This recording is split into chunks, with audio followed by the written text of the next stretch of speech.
We truly do miss you, Ed. We love you. We care about you. And the one thing about you being gone is what you left behind. You taught us how to love, how to live life to the fullest, and how to just be ourselves. And people will love us no matter what. I know that you being up there in heaven right now, God is telling you, well done. I know that in times like this, you would want us to smile and not cry and rejoice and not be sad. And I pray that God just uplifts your family the way that you have uplifted us. I know that your loss has saddened not only me, but everybody that you have met. One thing that I can say is that the loss of you has helped contribute to the restoring of my soul and helped me to love people the way that they should be loved, because that's how God created them to be. So now I'm telling you, well done, Ed. I miss you, I love you, and hopefully I'll be able to see you soon. Bye. I think we're all still in shock over Ed. Obviously, we all loved him. He was a great friend, great co-worker. I worked with Ed around 7 years. I will be honest, me and the whole time I've known Ed, I don't think we've talked about work at all. Me and Ed loved golf. We loved talking about golf, and we loved how bad we were as much time as we spent golfing, but we still had fun. Me and Ed and another worker up here, we'd go to Knoxville from time to time on a Saturday to drive all the way up there to play terrible golf, but we still had a good time and enjoyed each other's company, and obviously he's going to be dearly missed. I don't know what else to say to make the pain go away for anybody. It's just going to take time, and we all know he is in a better place now, and we surely are going to miss him. Well, I first met Ed in the fall of 2014 when he came to my engineering group, and found Ed to be an excellent team member over the years. Never hesitated to take on any new task and was willing to learn. He was dedicated to his job, and he supported all the guys in his group. I considered Ed to be a friend, and all the ones that have worked with him, I believe, also consider him to be a friend. We both shared the passion for the game of golf, and Ed and I got to play several times over the years. And he actually went to East Tennessee with me on a few weekends and go and play with some buddies from high school.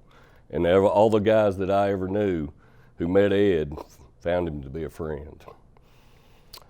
He'll be missed by his NES family, and I hope our words will help ease your pain. Thank you. I'm Pat and this is Tina, and we're representing the staffing office here at NES. I just want you to know that Ed was one of the nicest persons that I know, that we know. Ed always had a smile. He would stop by the staffing office, and of course, when he left, of course, you know, our day was much brighter. We could talk to Ed about anything, and believe me, we talked to him about anything, but especially football. Ed was a Titans fan, so was I. We called him Madness. Well, his name on the sheet was Madness because he had these mad picks. Anyway, just want you to know Ed was truly loved here at NES, and he will really be missed. We are going to miss him. We miss and love you, Ed. Miss you, Ed. All right, so there are certain people we encounter in our lifetimes who have a profound impression on the rest of our lives, and Ed was one of those folks. Mr. Ed, as I often refer to him, not sure why, but had something to do with his personality, the way he carried himself, that just made you want to get to know him better, want to engage in conversation. One running joke that we had over the last couple of years had to do with when I found out that Ed would occasionally get together with some of his friends and co-workers after hours. And so one day I said to him, I said, Mr. Ed, why is it that you never invite me to any of these gatherings? And he kind of paused for a second and he said, don't take it personal, but you're my boss, and what happens outside of work needs to stay outside of work. And for that reason, you're not invited and you'll never be invited. And that became a running joke for a couple of years between the both of us. Ed, It's been a pleasure getting to know you. It's been a pleasure meeting you. It's been a pleasure working with you. We love you, and we'll definitely miss you. So I want to start off by saying that I'm praying for Ed, his family, and all of his close friends. He's going to be a big miss. Ed was the kind of guy that he never got in a big hurry about anything, which I always kind of jealous of that, because I get a little high strung sometimes, and Ed never lost his cool. I never saw him frustrated. I never saw him upset with anybody. Doing what we do and dealing with contractors and developers, sometimes they can be very difficult, but I never saw Ed lose his cool or anything with anybody. That was a great quality that he had. And Ed's going to be missed around here. Most of all probably was his chuckle. Ed was one you always wanted around when you're going to get on somebody, because you wanted some laughers around. And Ed had the greatest laugh. He was loud and it was chuckle, and he was always a good one to have. But probably my favorite story about Ed was Ed would frequently get visited by some females at our company. And every time they came, they would talk about how mean and how evil Ed was. But the thing about it, they'd stick around for probably about 20 minutes. They never ran off.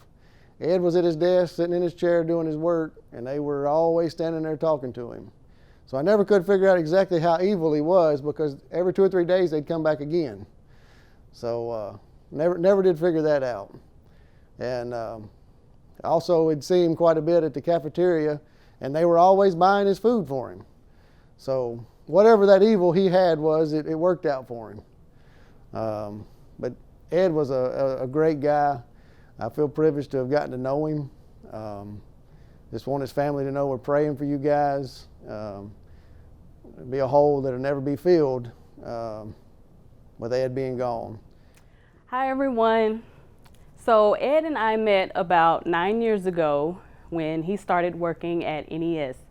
And from there, I immediately learned that we had so much in common, from our love of maple bacon donuts, to our love of Tiff's Treats cookies, to our love of dogs and animals. I also learned that he had a very warm, kind, and caring spirit. He also, during this time, gave me the nickname Brandywine, which many people still call me today. So at this time, I would like to offer my deepest, most sincere condolences, and may God continue to pour his blessings and love upon your family. This is tough, but as you can see, Ed was loved by many at NES. When we first established our friendship, we ended up giving each other nicknames. I referred to him as Edward, and he referred to me as Shaylee. What bonded our friendship was our love for music. We both love music. So whenever we would hear music playing, or we would be out, and one of us would start dancing, the question would be, what beat are you on? What I admired most about Ed is that no matter what he wanted to do in life, he never let anyone persuade him to do otherwise. He always did things on his own beat. We love and we miss you, Ed. Ooh, with it, not bounce. What beat is he on? Ed. That's beat. No. I'm supposed to be slow.